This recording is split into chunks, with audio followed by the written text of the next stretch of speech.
Okay. Hello, everyone. Tonight, I am actually a bit exhausted, but the ideas that have come to me, I feel there's an importance behind them for me to share them tonight. And so this episode would in turn be, you can say, one human being uh, in a universe of countless stars among billions of, like, trillions of creatures. For this episode, I am diving into an observation I've made, and it's a recent insight that occurred to me today.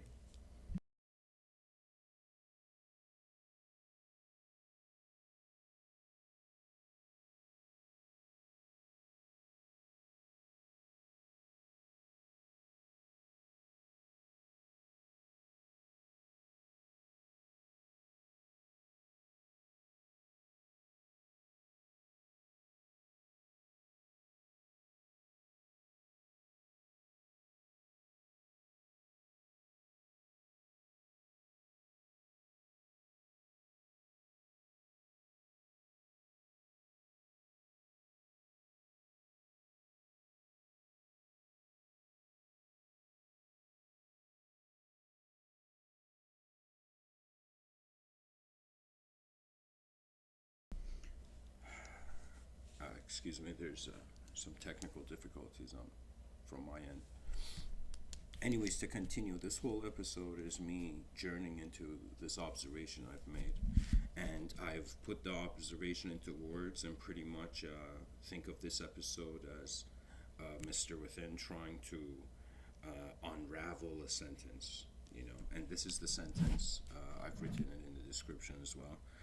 If what is looking out through your eyes is unknown, then to accept the unknown is to accept the source of self. So, for me to explain like the significance of this observation, it's like think of it as if a human being, a child was born on this planet. The child entered the theater of, let's say, conditioned existence. And then, at some point, this human being on a rock in the middle of nowhere realized that what is looking out through its eyes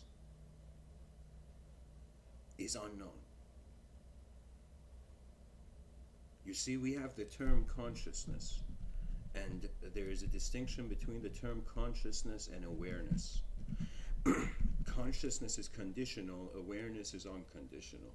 That means consciousness is either to something or from something or of something, right? Consciousness has to deal with a shape, but awareness is just a quality, you can think of it, you know, an unconditional quality. Consciousness being a conditional reality. Now, our consciousness is like a range of perception, and we tend to see reality. We even say, like in language, my body. This is my hand. This is like, you know, my other hand. You see, it's as if we say my body, my mind, my soul, and it's as if who's that my? And that my is the unknown viewer within. You see, there's something going on that we have not yet found a way to acknowledge.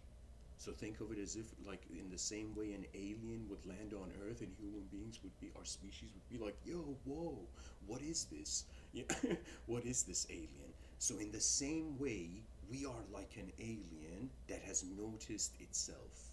When I say alien, I mean foreign, unfamiliar. In that sense, I mean it. You know, so in other words, I'm saying that when you look at human consciousness, how even there is a personality, how there is even, you know, an identity to engage the world.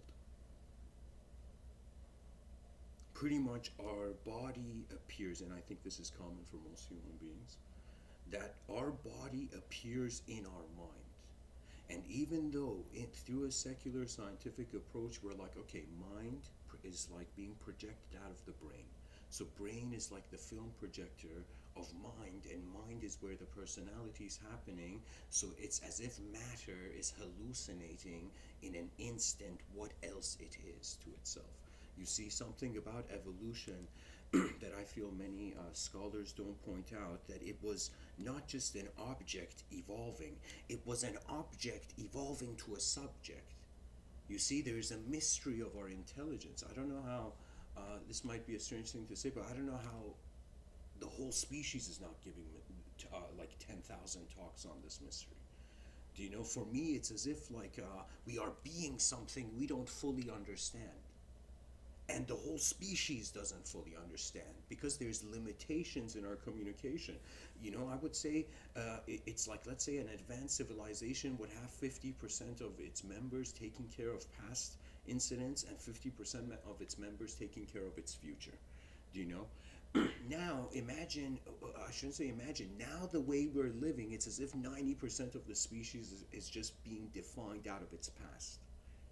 You see, time is an add-on to an instantaneous reality. There's a quote I have to read for you right now. Let me find it. And excuse the interruptions, guys.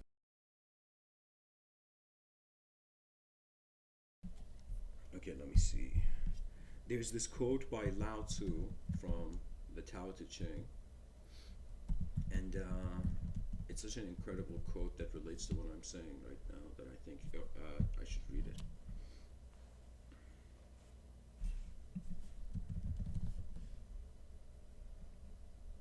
There we go. Lao Tzu says, "The Tao that can be told is not the eternal Tao. The name that can be named is not the eternal name. The nameless is the origin of heaven and earth. The named is the mother of all things." You see, at the same time, we have another individual by the name of Zen Master Dogen, and he says to kind of, what does he say? He says to follow the Buddha's path. It's like, first you got to study the self. But to study the self is to forget the self. To forget the self is to awaken to the nature of all things. To awaken to the nature of all things, right? There's an incredible parallel between both of these. That means it's as if we had smart people preparing for the future of the species, but the wise, they went to the edge of the simulation. You know, the unknown edge of consciousness is such an important idea that I have no idea how the species is content with what we know. It's as if there's a reason we have desire, but this desire is intended for the limitless. You see, it's as if, I don't know why I have this view, but for me, temporary desire, meaningless. That means it's like even the Pharaoh understood that he could not take his whole kingdom into the next life, right? The Pharaoh of Egypt. Where, you know, the way his tomb was set up was like he was on this boat taking everything to the other world, you know. You see, the unknown edge of consciousness is like the other side of the coin of how our personality is happening and moving. You see, we are using static images to explain dynamism, and this is why language will always be behind in regards to how reality actually happens.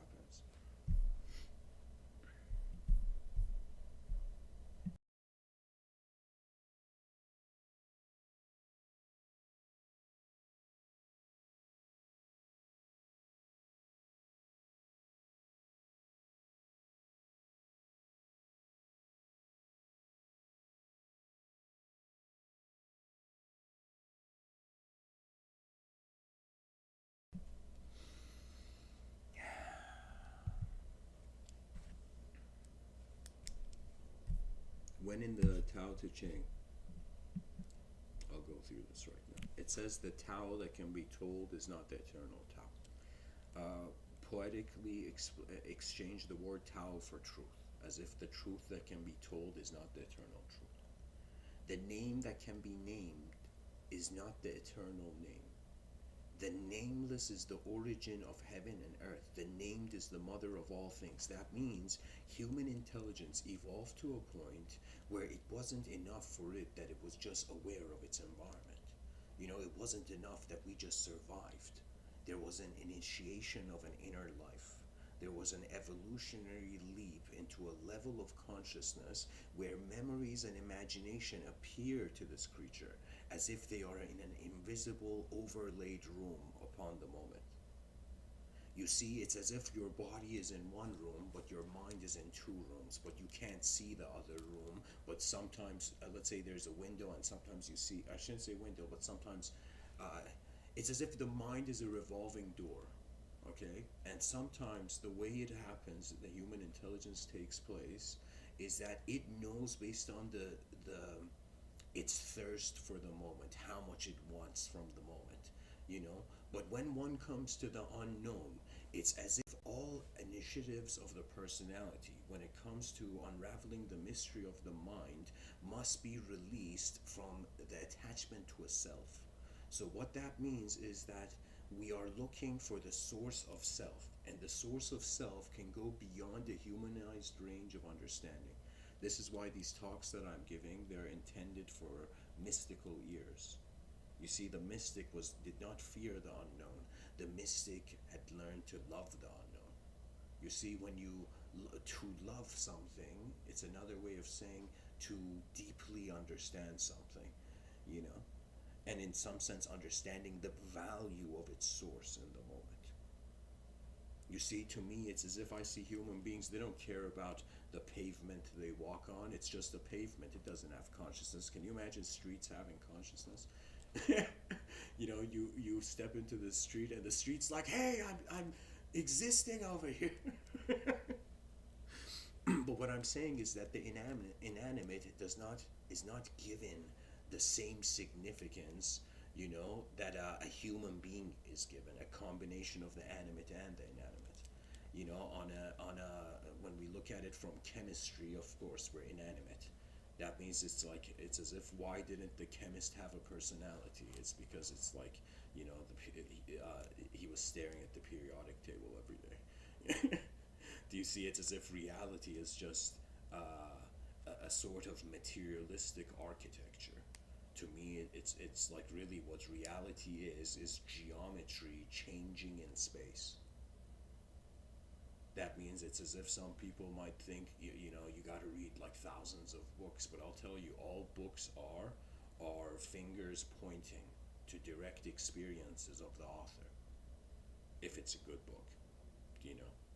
That means it's as if human beings, think of it this way, that there's, even though there's one physical material reality where we're all in, it's like a public existential server. But when it comes to every human being, each of them has an inner realm. So we have one public outer realm, and so when it comes to the inner realm, it's like every person has their own private experiential server, which is another way of saying that your mind is like your private art studio, or creation studio. There's times where I identify with the archetype of an artist, which is more emotionally accepting, but there's times where I identify with the archetype of an inventor, but not an inventor of just objects. You see, it's as if it's as if an invention is there to serve to have a certain utility. But anyways, what I'm trying to say is that there is a known view of reality, and most human beings treat knowledge as a bunker. So what that means is, really, when you look at human beings, how many human beings you think have the ability to stare at the unknown? Just think of all the movies you've seen where the astronaut was lost in space. Do you know?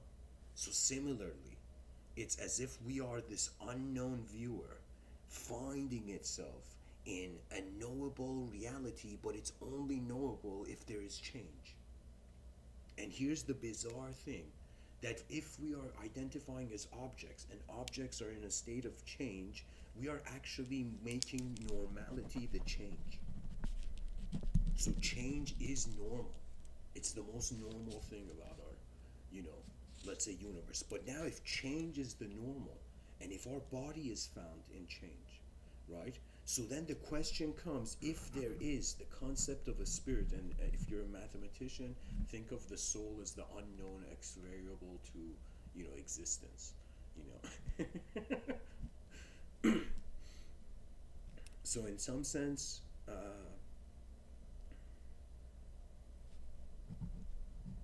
the additional dimension of the soul is another way of saying spirituality is left to just any spiritual concept is just to identify with the changeless. The changeless is the spiritual. And so when human beings are like, okay, so if the temporary is a changing world, the concept of being a temporary entity, then in some sense, if there was a, I don't know, 0.0, whatever amount of zeros you want, 1% chance that we are more multidimensionally hidden than what one dimension of perception can reveal, it's as if in front of our eyes we may feel like all human beings are just led to a sort of dematerializing end. You see, it's as if we are, every day that we're alive is also a day where we are vanishing from reality. And really, that's what I would say what true art demands: an honest, deep view of chaos and order, not just we react to chaos. You know. Oh man, there's so much unknown. It's as if the unknown was here before we could know anything. It's as if before even the survival of the animal. Sometimes you think about human intelligence, and it's as if so many people emphasize critical thinking. But are this animal body, in some sense, successfully without thinking? You see, it maintained itself to a level where it could. It's as if thinking is a luxury of a massive long-term existential comfort with change.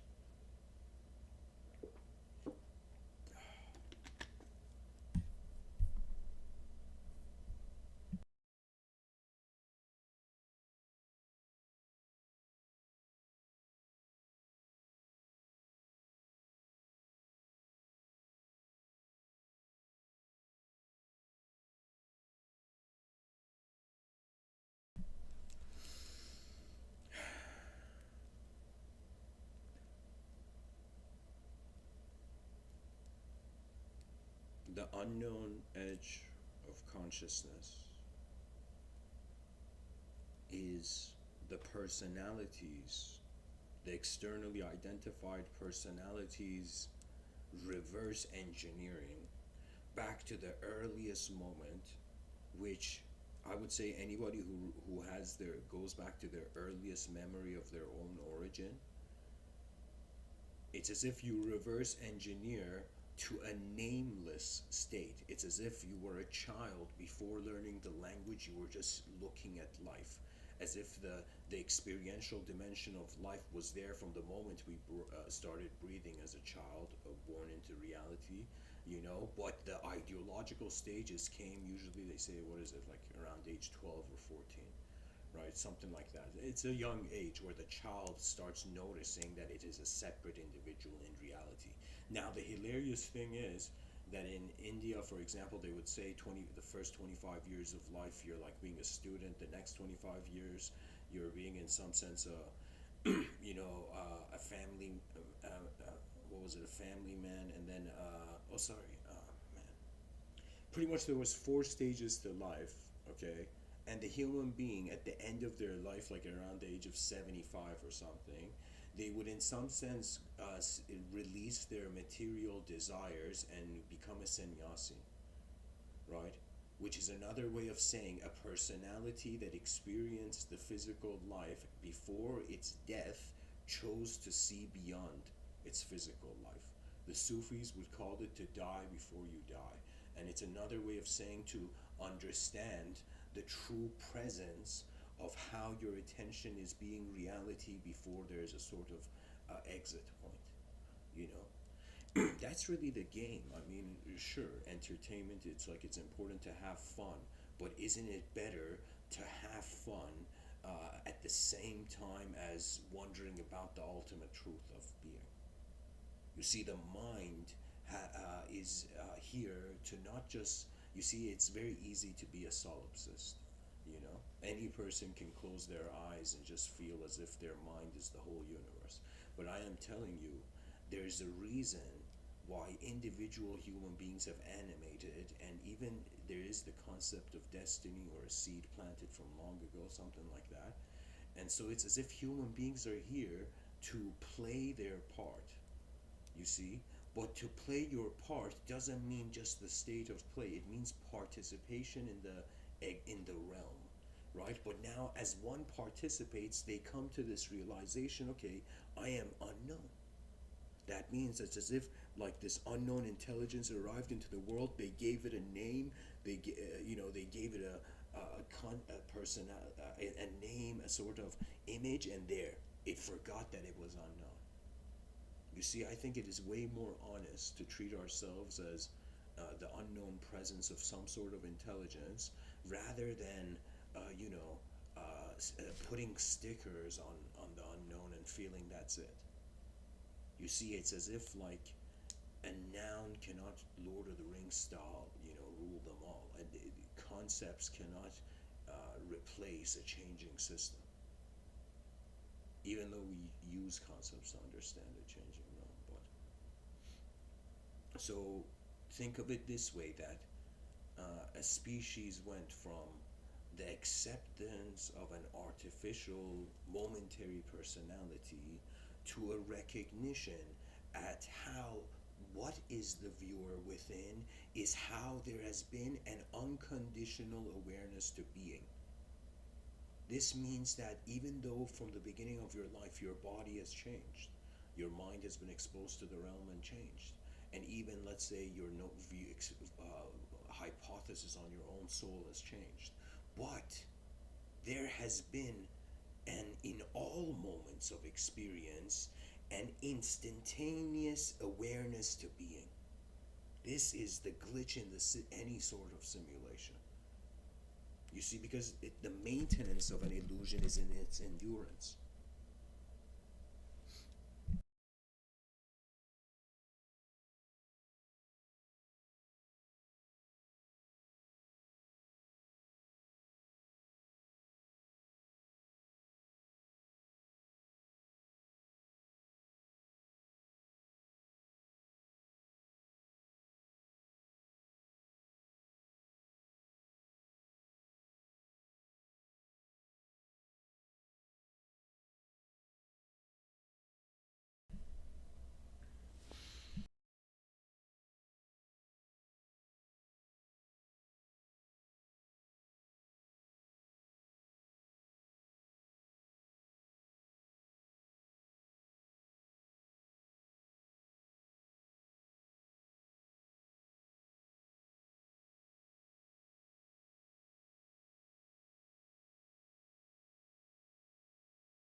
In my own way, I have explored and stepped into, I would say, an observation of my own mind that it goes beyond humanized personality.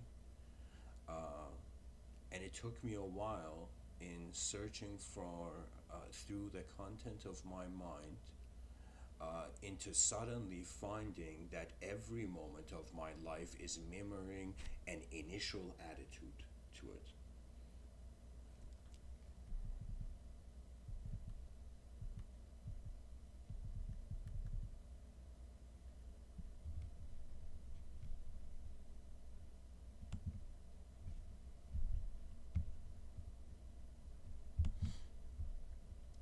much every moment of meaning is being stimulated. The only thing, the only way phenomena can have meaning is because first it doesn't have meaning, and then there's a possibility for the meaning to be found in it or to be extracted out of it. You know.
Uh, to continue.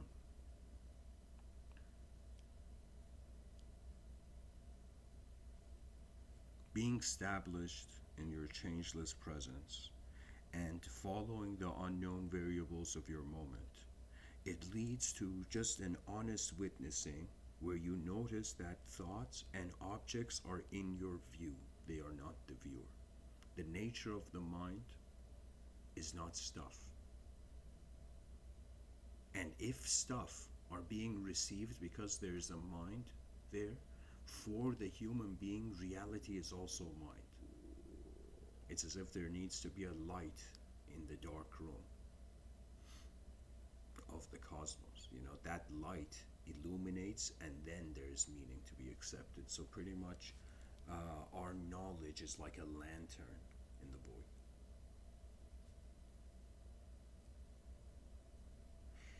I have had moments where I would say, let's say, we have the concept, Immanuel Kant has this view where he says what's in front of your eyes is like phenomenology, and he calls what's behind your eyes as numenology. Now, excuse me. Now, when it comes to, let's say, observing phenomenon, it is like the object remains there and you can look at it. When it comes to observing noumenon, that means it's as if you want to close your eyes and see yourself, right? And then realizing that the awareness to what is even in behind your eyes, it's as if the same way we say a subject is aware. I should say it here. The subjective sense of self is aware of an objective reality. It's as if when you close your eyes, there is some unknown that is an unknown, let's say, witness aware of the subjective reality. Now, that unknown is dehumanized. And once you accept it, all the concepts attached to the notion of divinity go away. So you can say divinity was just a stepping stone to a recognition of the true presence of the unknown. Now, when it's an unknown intelligence, right? So it's as if, let's say, even though the species is very keen upon the scientific method, so let's say aliens, hypothetically, let's say aliens land, and it's as if our way of communicating with them, it's as if, how would I say it? When it's unknown, we don't know what method works best. So we require to observe their unknown behavior. Think of it this way: an alien arrives, and we just, watch them, right? What aliens do on our planet. And imagine like these unknown aliens in the future arrive, and all of humanity and let's say universal media is watching, right, live streaming it. Oh my God, aliens arrived. What are they gonna do? And we see these bright, glowing aliens just go to the ocean. Each one of them has gone to I don't know, some beach around the world, and they just put their hand in the ocean, and instantly it's as if all the water and pollution is like, imagine, purified. So we observe the unknown behavior, then we have models of understanding, and then these models of understanding apply. Now, when it comes to the unknown inner viewer, how many models of understanding you can have? When you realize the direct experiencer of life is unknown, it's as if the models are no longer required and you abide by your presence. You know, this was something that Rishi Rawana Maharshi is the only person I've seen talk about it, right? Most people, they abide by their personality. And if their sense of personality is weak, the environment dictates their personality. But for those who are, let's say, they dictate their own personality, and then they come to this recognition of their own unknown eyes, as if the source of the self or the eyes of the eyes are not eyes. They are just being. How I would say at least how the whole moment is being. It's as if imagine every human being had a glass, like a crystal sphere around them, right? And it's as if, let's say it this way, that this might be a bit, Aquila Rift style, but I'll say it this way, that imagine there's you look at a planet, okay, and there's no habitat or anything on it. There's just these giant spherical, like these giant glowing spheres on it. Okay, this is a sci-fi idea, but just I want the image to be communicated. So imagine a planet that there's no life or trees or anything, and there's these giant glowing spheres on the surface of this planet, and inside those spheres are like the simulations of civilizations, right? So when when an individual inside that spherical simulation realizes that, okay, I am the whole sphere, then the recognition, see, I'm using it as a sphere just to make it easy for the audience to realize that what we consider human is a sort of accepted shape. It's a sort of accepted range of perceived geometry, right? Now, when the attention shifts beyond the geometry of the human being, there is an unknown familiarity with one's unknown self. So think of it this way: if in a known state, in the conscious waking state, the person doesn't know what to do, but when it comes to dreams, right, let's say in a dream state, the brain is so automated that it's like before the person reaches the end of the nightmare, the brain's like, okay, I've I've freaked out this dreamer enough, and then the brain suddenly snaps out before the ending, right? So that's the fascinating thing about our minds, that when we sleep, our dreams simulate nightmares, which are like endings, but the brain doesn't get to the end of it, or even if it gets to the end of it, there's still another level of continuity, you see?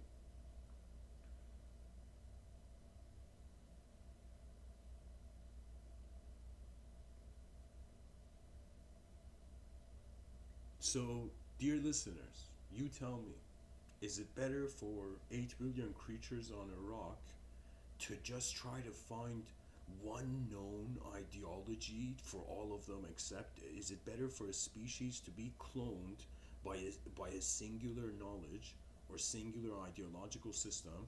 Or is it better for every human being to be revalued? That means we're looking at the human idea in a new way, and we're seeing the human being in a new way, and we're saying, okay, every person is an unknown explorer of their known world. You see, every person's intelligence, due to its multidimensional nature, accesses multiple probabilities.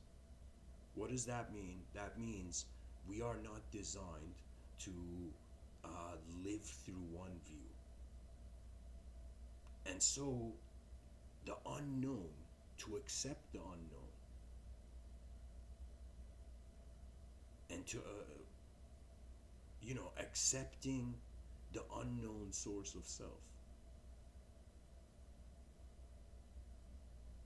it means to free ourselves from the past shaped personalities' expectations of a future satisfaction, which is another way of saying 8 billion known human animals in an instant transformed into 8 billion unknown uh, moments of being. Excuse me, turned into transformed into 8 billion unknown explorers.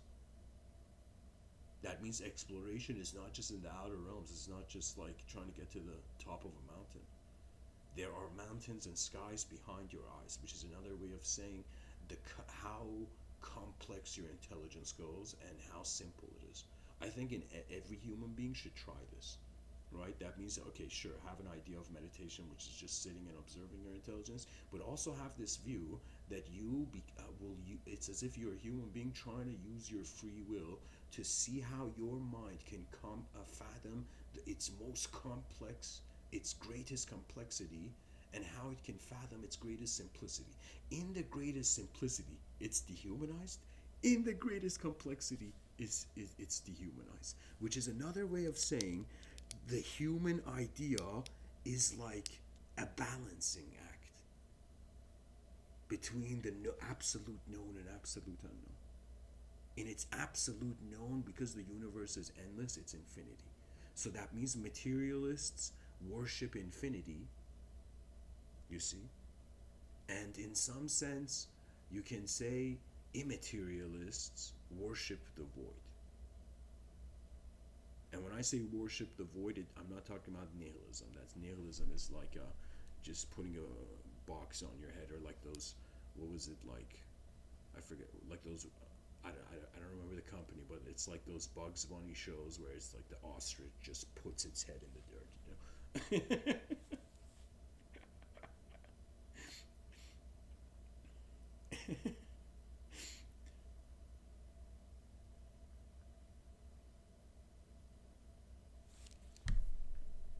Hopefully, the audio's loud enough. I think it is. So, in the human search for the boundaries of consciousness, we have the unknown.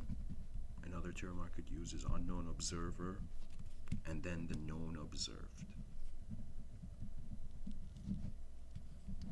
The unknown observer at first is freedom.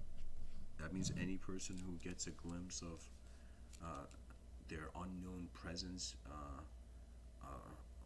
where their personality is within, how their moment of being in an unknown way is being them. You see how energy is being human, right? There's an incredibly unknown fascination to this. Now, this unknown, it's as if like there's a responsibility that comes when the explorer realizes a new territory to be explored. And so at the same time, the preparation for exploration is different. That means, let's say human beings decided not to only try to see that which is seeing, but in some sense decided to enter the seer, which means it's as if human intelligence reached a point where it wanted to know not just what is looking through its eyes, but for the known personality to go back through the eyes into the unknown. That means it's as if one view, or think of it this way, think of life having two dimensions simultaneously, and from one dimension you are a known personality, or a known being going towards the unknown. From another angle, simultaneously, you're an unknown being going towards the known. And really, the concept of creation and destruction is that, creation is from the unknown going into the known, and destruction is from the known going into the unknown. These are like ports.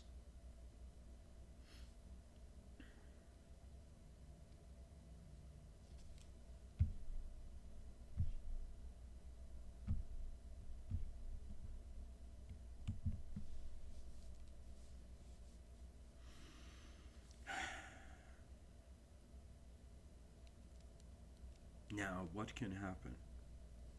So this is, of course, I'm just one person, and these are my views. But I have this feeling, which you can say, you can choose to, whoever's listening, you can choose to shape it as a prediction.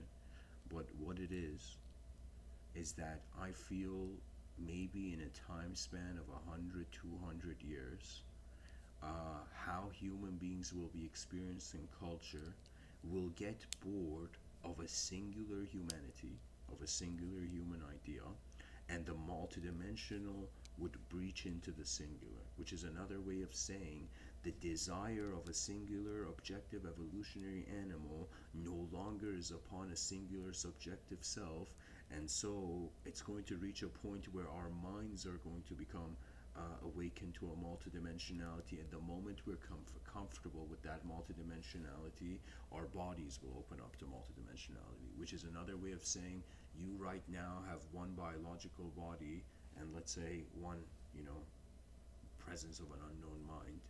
And now I'm saying in the future, it's going to reach a certain level where the personality becomes multidimensional, like a singular trunk of a tree branching out, and those branches are going to lead. It's as if like the branches give off a fruit, the fruit falls and becomes a tree of its own. So in other words, people are going to have multiple bodies and multiple minds in the future. And when I say multiple minds, it's as if like behind your eyes there would be the conscious remnant. So thought wouldn't just come and go like when we inhale, exhale. The thoughts are kind of like waters washing away what was written on the sand on the beach, right? So it's going to reach a certain point where the inner phenomena can stay. On some level, virtual reality, cyberspace is like a way of that, but it's not exactly what I'm talking about.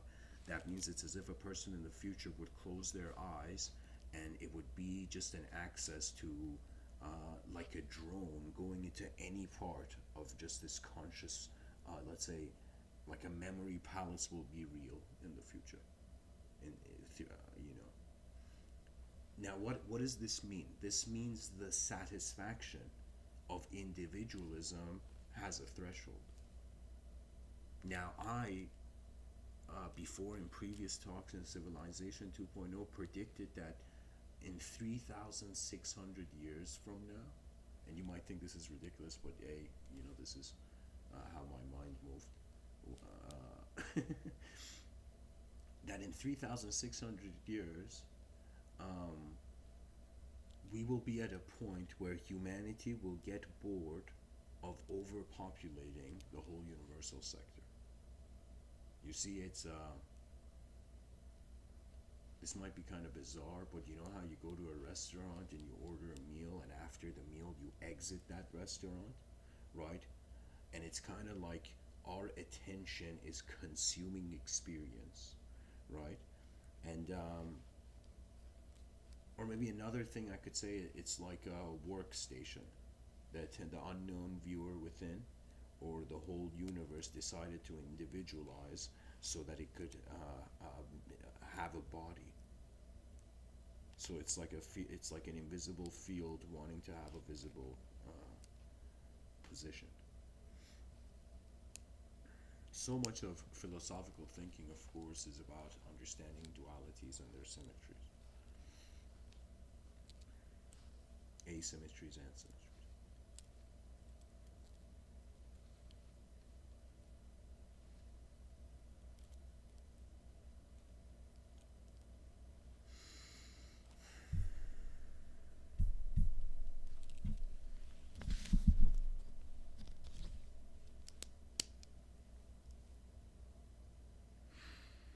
I have had moments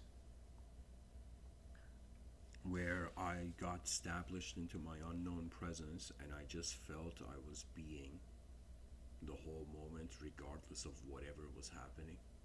It was as if it was a moment where I would say to myself I became indistinguishable from my whole moment of being. And in those moments, your attention is very gentle. That means it's as if right now, if we are animating as people, let's say we're consciousness is gripping reality, but in that state, when you realize you're the whole moment of being, a lot of a lot of ideological attachments to your own behavior detaches from you. Do you know? It's as if there is the mud of the past, and in just the moment you take a shower of the soul, all the past is like washed off. You know. Now, just like an astronaut that goes to outer space, let's say what I'm trying to do here, and when I say pilots of consciousness, it's kind of like astronauts in the inner space. Okay? Now, the astronaut may get tired, right? So that means when you are an unknown presence, I would say at least the karma of the moment becomes pure. So the moment automates when you're your whole moment of being, when you're grounded in your awareness before your personality. But when you were grounded in your personality before that awareness of the whole moment, there was the thrill of how ignorance wasn't bliss but held bliss. You know. That means it's another way of saying it's the difference of being surprised, because that's the thing. When an explorer explores, it's kind of looking for something, so it's not gonna be surprised, right? But when, let's say, somebody's sitting and suddenly an unknown event happens, they become surprised. You know, in one case there is a conditional expectation to how the reality is going to happen. In the other sense, there is no expectation. Now, I have also, at least to myself, noticed this might be of great value to listeners, that there is this view where I project vision into the moment, not just in these talks that I'm giving. And my laptop has 10% battery, so I guess this talk's going to end soon. But I'll say this last thing. I have had moments where I've intended something, which is another way of saying I accepted an outcome. Do you know? And I would just have no more thought on the outcome after that and just go into the process of that action, and the outcome would happen.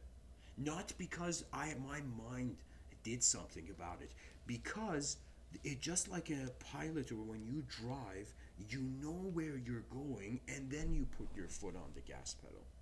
Right? You don't just drive randomly. You know your destination, then you drive. So similarly, if we mobilize human intelligence in a way where, at least in the moment, the person knows, it's like, I'll say this, when I come to give these talks, for me, it's as if I am trying to discover a novelty before it is defined. That is the fascinating thing about it. It's as if I'm an unknown intelligence and I'm watching myself as I express in the known ways to myself. Sometimes, of course, you could say, Mr. Within, you got a universal ego, but there are moments where I'm like, am I, this podcaster, this YouTuber, or am I the whole universe right now, And moments where I get offended, I identify as the universe. But anyways, thank you for listening. And to end the talk, I would say I'll read the quote that I read in the beginning. If what is looking out through your eyes is unknown, then to accept the unknown is to accept the source of self. That means it's not just important to figure things out, but to realize how their nature is honestly being. That means when a human being realizes their moment is honestly unknown, there's a freedom there. And if you trust the moment, that freedom happens. So trust how unknown eyes are being. And I feel the clarity of the species is not far behind. Thank you for listening, and much blessings and namaste.